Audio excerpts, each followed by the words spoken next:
मी इज्जत bag नेहमत bag Vanchit Bahujan आघाडी उपजिल्हा परिषद डिस्ट्रिक्ट बुलढाणा महाराष्ट्र जळगाव जामोद जळगाव शहर. आज मी मित्र हो कसे आहो आपण कुशल मंगल आहे. आज आपल्याकडे एक विनंती आहे का आमचे राष्ट्रीय नेते वंचित बहुजन आघाडीचे राष्ट्रीय नेते बाळासाहेब आंबेडकर ॲडव्होकेट यांनी जे चौफुली विचाराचे लोक आहे, जे संविधानाला मानणार आहे, जे संविधानमुळे आपण आज जिवंत आहोत, जागृत आहोत, आज ते हक्काची लढाई लढतात बाळासाहेब आंबेडकर ह्याप्रमाणे 2 तारखेला तिथं मोठा प्रोग्राम आहे. जे कार्यकारिणीचे लोक आहे, जे सत्य आहे, सत्यवादी आहे, जे भोजन आहे, तो त्यांनी विचार करून बाळासाहेबाला सहयोग द्यावे और मुंबईमध्ये तिथं पोहोचून त्यांची प्रोग्रामची शोभा वाढावे. जे सत्तेसाठी लढतात बाळासाहेब. और मैं तमाम मेरे मुसलमान भाइयों से कहना चाहता हूँ, बहुत प्यारा रमजान महीना चालू है, अल्लाह हम सबको अच्छी तौफीक दे. और देखो अभी मैंने बम्बई का गया कहाँ का तो भी वो चूहे मारने की दवा का देखा, बहुत फील हुआ. हिंदू बुरा है ना मुसलमान बुरा है, सबसे पहला इंसान बुरा है. तो कुछ लोग अपना पेट भरने के लिए, प्रत्येक समाज को बदनाम करने के लिए ऐसी उठपटांग हरकत करते. एक यहूदी ने हमारे उलमाओं को जहर दिया, ओरिजिनल जहर, वो नहीं पिए, उन्होंने पी लिए. वो अल्लाह पे, जब अल्लाह पे अकीदा करते, अल्लाह पूरी मखलूक़ात की 14 साल से हिफाजत फरमा रहा, इतने सालों से इस्लाम की, तो तुम्हारी दवा डालने से ये नहीं, बाकी ये लोगों का पेट भर जाएगा. ऐसी थी. प्लीज़ ऐसे काम मत करो कि किसी गरीब का परिवार कैसा पोता, चाहे हिंदू है चाहे मुसलमान. वो हिंदुस्तान है. तुम्हारे छलंतर के लिए कि तुम इसको नुकसान पहुंचाएंगे, तुम नुकसान पहुंचाएंगे क्या साबित करना चाहते. मेरे तो यहाँ तक देखा कि जो जवाबदार व्यक्ति बोलते हैं कि हम संविधान को मानते नहीं, बड़े विचार करने की बात है.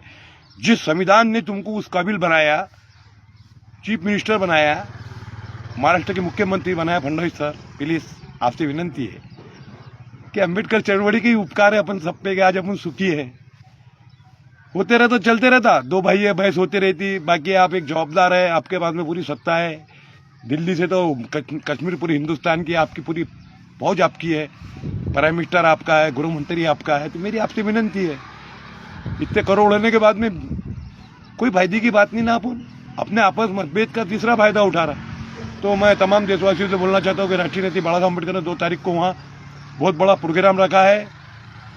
तो जितने भी लोग हैं बाळासाहेब आंबेडकर को मानने वाले, जानने वाले, एडवोकेट अम्बेडकर साहब को, सुजात अम्बेडकर साहब को, तो मैं उनसे विनंती करता हूँ कि 2 तारीख को चळवळी से भाग ले, बम्बई पहुँचे और वो कार्यक्रम में पहुँच के बाळासाहेब के हाथ बरकट करें और उनको हाथ में और मजबूती दे.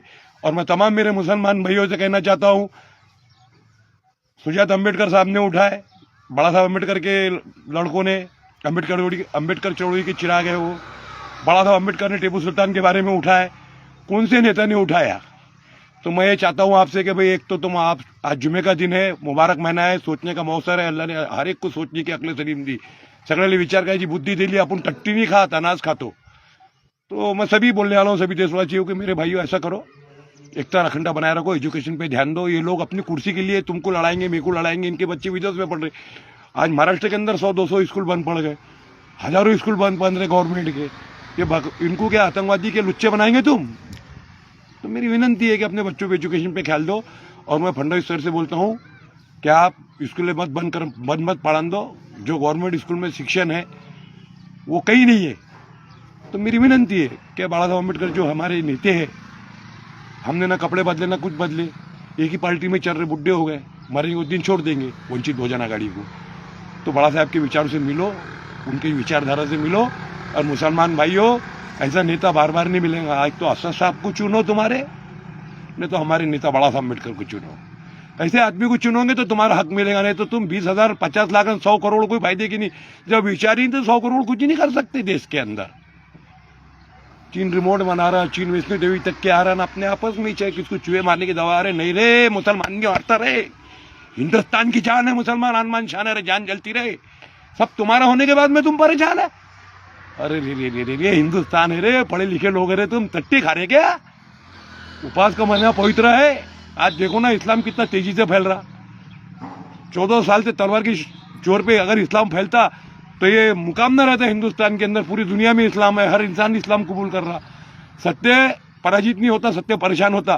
प्लीज़ आदरणीय फडणवीस साहब, मैं आपसे विनंती करता हूँ, आप मुख्यमंत्री है, जवाबदार है, क्या एकता अखंडता बनाए रखे देश के अंदर। फडणवीस सर, आप भी, एंड उसके बाद में हमारे प्राइम मिनिस्टर साहब मोदी साहब, आप बहुत भाग्यशाली है कि बार बार चुन के आ रहे। और तमाम लोगों से बोलना चाहता हूँ कि एक तो बाला साहब अम्बेडकर के साथ जुड़ो, नहीं तो फिर असद अवीदी साहब क्या है उनका नाम, उनके साथ जुड़ो। ये लोगों के विचार मन से चलेंगे तो तुम्हारी उन्नति होगी। तुम आपस में लड़ बैठे तो देश को कौन संभालेगा? फिर अमेरिका आके अपने घर पे डाका डालेगा, अपने घर से निकालेगा। जय हिंद, जय महाराष्ट्र।